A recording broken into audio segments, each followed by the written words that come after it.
That's what it sounds like. It's going to take a Hail Mary for the Clippers to keep Paul George, but like, I got to do what's best. I mean, he understood. He like, man, go get your bag.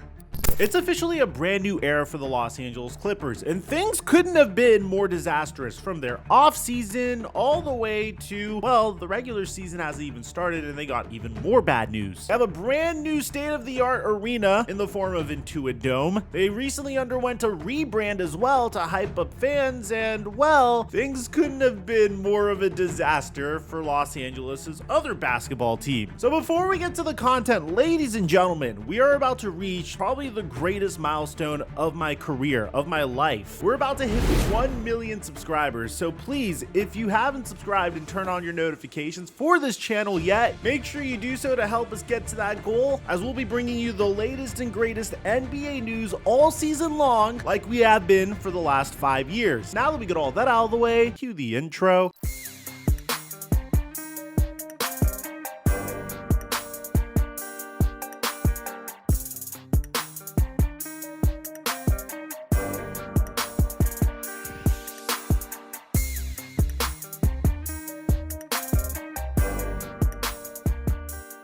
We made over $1,000 playing Prize Picks over the past week. We hit on Thursday night and on Sunday, and I would have hit a third time if Aaron Jones didn't get injured. Fortunately, Prize Picks refunds you when a player gets injured. I give away my picks for free on Instagram and now on Snapchat. And make sure you use my promo code microphone to get a free $50 when you make a lineup of $5 or more. And thank you, Prize Picks, for the sponsor. Mic check 1 2 1 2. What's going on, everybody? You have to understand basketball from a business perspective if you really want to understand how big of a fuck up the Clippers just made. You see, 4 years ago, the Los Angeles Clippers announced that they were building a brand new arena in Inglewood. This arena would eventually become known as Intuit Dome. And this was very significant. This was more than just a brand new arena. This was the Los Angeles Clippers finally separating themselves from the Los Angeles Clippers. No more games in Crypto Arena. No more seeing the Los Angeles Lakers banners hang as you're playing home games. No, the Los Angeles Clippers were here to take the title of the premier team in Los Angeles. And the plan to do it was very simple. First, they went all in the summer of 2019, which, remember, 2019 free agency started on July 1st, 2019. During this period of time, the Los Angeles Clippers made their biggest all-in move yet. Kawhi Leonard was favored to sign with the Los Angeles Lakers, but instead, he decided to go to the Los Angeles Clippers. So the Los Angeles Clippers had to bring in Paul George in order to convince Kawhi Leonard to join them. So they orchestrated one of the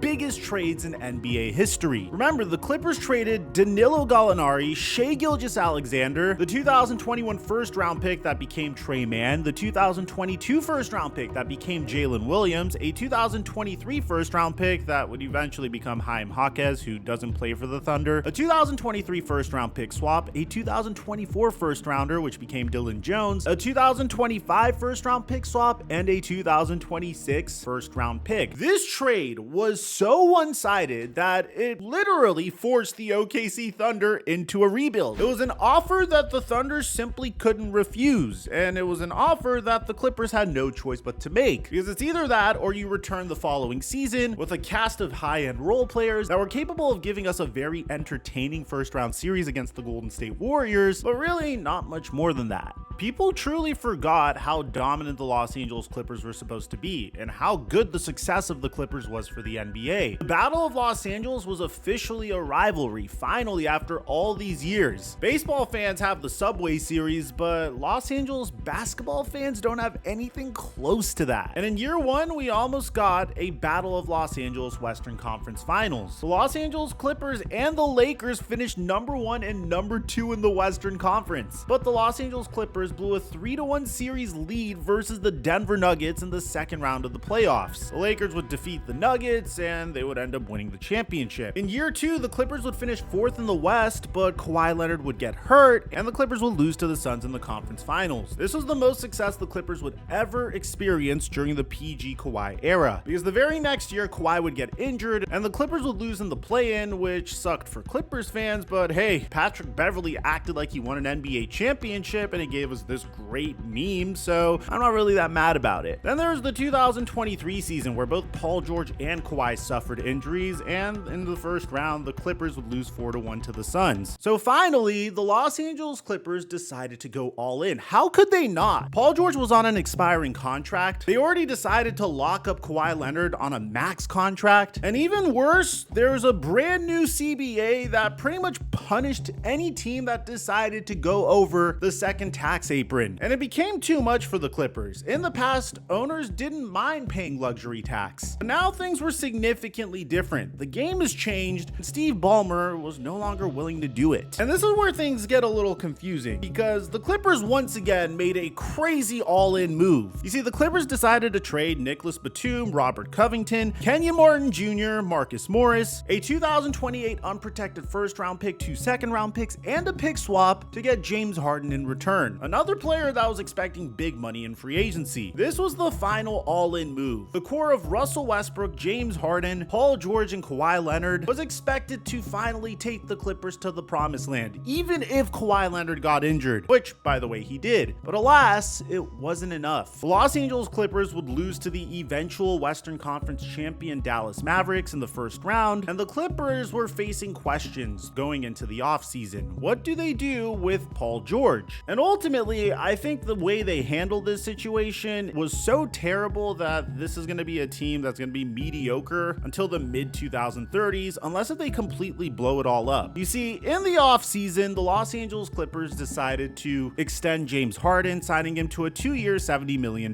contract. The Clippers were offered a huge trade based around Paul George. The problem was that it was coming from the Golden State Warriors. I mean, there were other free agency moves, and Paul George is the biggest of the summer. He is planning to sign a 4-year deal with the 76ers. Also a little salty about that because Paul George was going to come to the Warriors, and we wanted Paul George to come to the Warriors. For us to get Paul George, it would have taken a sign and trade, and the Clippers didn't really want to play ball. Didn't really want to help him get to where he wanted to go, and so in turn, they get nothing back. And, whereas you could have gotten something back for Paul George walking, they get absolutely nothing back. So that didn't quite pan out for us, which would have been nice. According to Ramona Shelburne, trade talks fell through because the Warriors were unwilling to trade Jonathan Kuminga for Paul George. The Warriors offered multiple combinations of expiring contracts, young players, and an unprotected 2027 first-round pick. The Clippers countered by asking for prized youngster Jonathan Kuminga. The Warriors resisted because Kuminga is so important to their own future, but also because they worried that Paul George wouldn't be as interested in joining them if they gave up too much to get him. Could you imagine Paul George sitting there saying, If Jonathan Kuminga doesn't stay on this team, I refuse to play for the Warriors. This is so bizarre. I mean, I personally thought that this was just an indication of front office incompetence, primarily because typically going all in never works. I mean, look at what happened to the 2013 Los Angeles Lakers, although they were desperate. Look at what happened to the 2014 Brooklyn Nets when they had that big four of Darren Williams, Joe Johnson, Kevin Garnett, and Paul Pierce. Look at what's happening to the Kevin Durant era Phoenix Suns. It's never worth giving up all of your assets until the year 2030 just so you could get yourselves a couple of stars. But in the case of the Los Angeles Clippers, they were undergoing a rebrand. They were opening a brand new arena, so it made sense to go star hunting. But at least in this case, if you can't afford to pay Paul George, at least get something in return for him. But the Clippers decided not to do that, letting Paul George walk and join the Philadelphia 76ers and just getting a marginal package in return for him. Now, Paul George discussed in the past how Kawhi Leonard felt about this. P, I want to know, did you have any conversations with Kawhi before you made the decision to leave the Clippers? When did you have that conversation and how did it go? Yeah, absolutely. Absolutely. I owed Kawhi that conversation.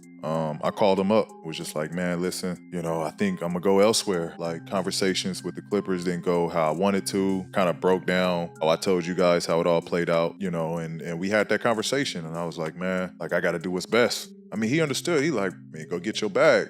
Like, P, go get your bag. Like, You know, I can't even be mad at you. And I think that's my biggest problem with how the Los Angeles Clippers handle the Paul George situation, because on one hand, you have a team that doesn't have assets until 2030, which is fine. They decided to go all in on their core because they're opening up a brand new arena. They need to get butts into those seats. They have to establish a winning culture. But even if Paul George did return, I really had doubts about whether or not this team would be competitive in the loaded Western Conference. I mean, it's just such an uphill battle currently. When you just take a look at the West, I mean, the Oklahoma City Thunder got even better throughout the offseason. The Minnesota Timberwolves are kind of treading water. The Denver Nuggets slightly regressed. The Dallas Mavericks improved significantly. The New Orleans Pelicans improved significantly. The Sacramento Kings improved slightly. The Memphis Grizzlies get back John Morant. The San Antonio Spurs improved. The Houston Rockets got hot at the end of last season. They drafted the best player in this year's NBA draft, in my opinion. So would Paul George really move the needle at this point? Well, I think going all the way to the second apron would have been worth figuring that out, because at that point, the Clippers really didn't need any more tinkering. And Steve Ballmer's explanation for not signing Paul George to an extension just didn't make sense. From a basketball perspective, Paul is a fantastic player, a future Hall of Famer, but we knew that we needed to continue to get better. And with the new CBA, what tools, what flexibility can be restricted, we made Paul what I consider a great offer. But it was a great offer in terms of thinking about how to win championships, and it wasn't what Paul wanted. It's just insane because Paul George would have gotten paid significantly less than Kawhi Leonard by being more available than Kawhi Leonard, yet he could go to the East, which is a little less competitive, at least at the time it was a little less competitive, before the New York Knicks went absolutely crazy with all the moves they made, and still get paid a max contract. It's like, why would he stay on the Los Angeles Clippers when he knows the script at this point? This would have been year 5, and Paul George is from Los Angeles. He wanted to stay. So ultimately, this put the Los Angeles Clippers in a scenario where they needed to depend on James Harden and Kawhi Leonard, two of the most undependable players in the NBA, but in different ways. The Clippers tried to add depth. I mean, they signed Derrick Jones to a 3-year, $30 million contract. They signed Chris Dunn. They brought back Nicholas Batum. They took a chance on Kevin Porter Jr., Mo Bamba, and Kai Jones. You know a team's desperate when they're signing Kevin Porter Jr., but that's besides the point. James Harden once again continued his trend of giving cold quotes in press conferences. I mean, I'm sure we remember when he said this a year ago. The game, and I'm a creator on the court. You know what I mean? So if I got a voice to where I can, hey coach, I see this, you know, what you think about this? Then it's like, oh, okay. Like somebody that trusts me, that believes in me, that understands me, that I'm just not I'm not a system player. I am a system. You know what I mean? So but he continued giving us false hope. And with all due respect, I really appreciate James Harden in his Houston Rockets era before he suffered the injuries. But I feel like whenever he says this, it's the equivalent to Ben Simmons getting a jump shot in the summer. I mean, how many times have you heard James Harden say this? Start of the season, I'm going to be the best shape I've been in about 5, 6, 7 years. So I don't really want to talk. I just want to go out there and show it. I feel like I've been talking too much.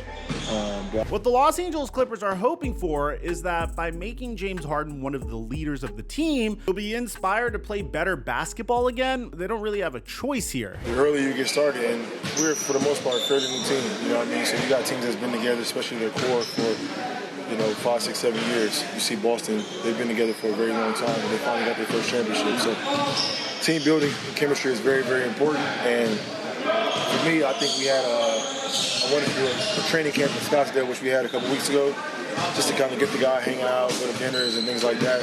So this is very important. You're kind of away from your family. You get to just work out and then hang out, just chat and get to know each other. That helps on the court as well. But ultimately, we all know that this is Kawhi Leonard's team. So how did he feel about Paul George leaving? He obviously made things easier on the court for players, but as far as my mental focus going into a game, I don't feel like it's going to be harder for me personally. I don't look at him to be my savior. With that being said, my mindset is going to change in that way.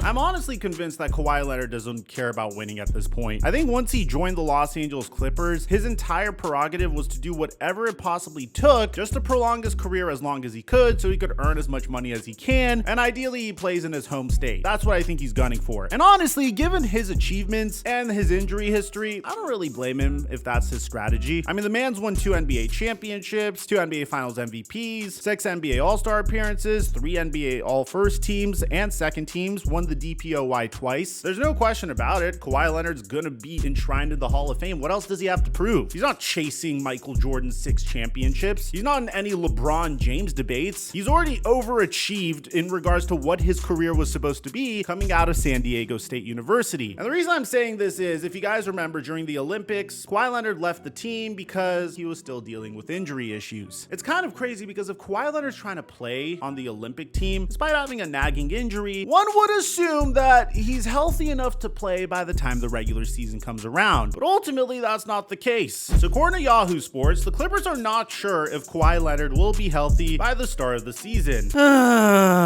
Here we go again. I feel bad for Clipper fans. I mean, I feel like it's the same story each and every year. So according to Ty Lue, it looks like Kawhi Leonard might need some time to get healthy once again.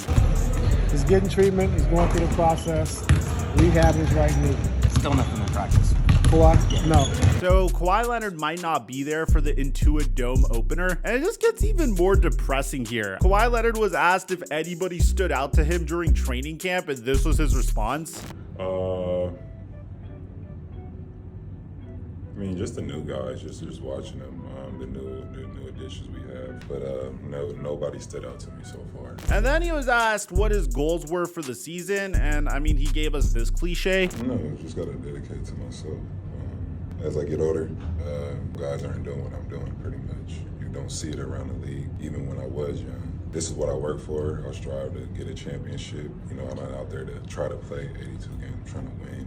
Even though that's obligated for me, I try to, but it hasn't worked out. Look, man, I feel like this is something that we cover on this channel repeatedly, and that's Kawhi Leonard's injury issues. At the end of the day, the Kawhi Leonard era for the Los Angeles Clippers has been a catastrophe. It's been a huge failure. He's been sitting there eating up a chunk of the cap, and he has this reputation of always being injured. The worst part of all is whenever a team has no assets for an extended period of time, eventually they may trade their star players to another team. I mean, in the case of the Brooklyn Nets, they had no assets for an extended period of time, but now they're in probably one of the most favorable positions in the entire NBA. They traded Kevin Durant to the Phoenix Suns for Cam Johnson, Mikal Bridges, and multiple first-round picks, and then they traded Mikal Bridges to the New York Knicks and also got additional picks in return for him. They traded Kyrie Irving to the Mavericks. I mean, this is a team that has a very bright future once they get Ben Simmons' contract off the books. But the difference between both of these teams is I don't think a team would take a chance on Kawhi Leonard, primarily because the reason why the Kawhi Leonard era has not worked out for the Los Angeles Clippers is because this man just simply doesn't play. And it's truly sad because the Clippers during this era, if they were fully healthy, maybe they would have had a championship to show for it. Maybe they make it to the NBA Finals versus the Milwaukee Bucks and beat them. But alas, that's not what would happen, and it looks like Los Angeles Clippers are dealing with the same problems again. Let me know what you guys think about all this in the comments section down below. Aside from that, I'm your boy Mike, and I'm dropping our mic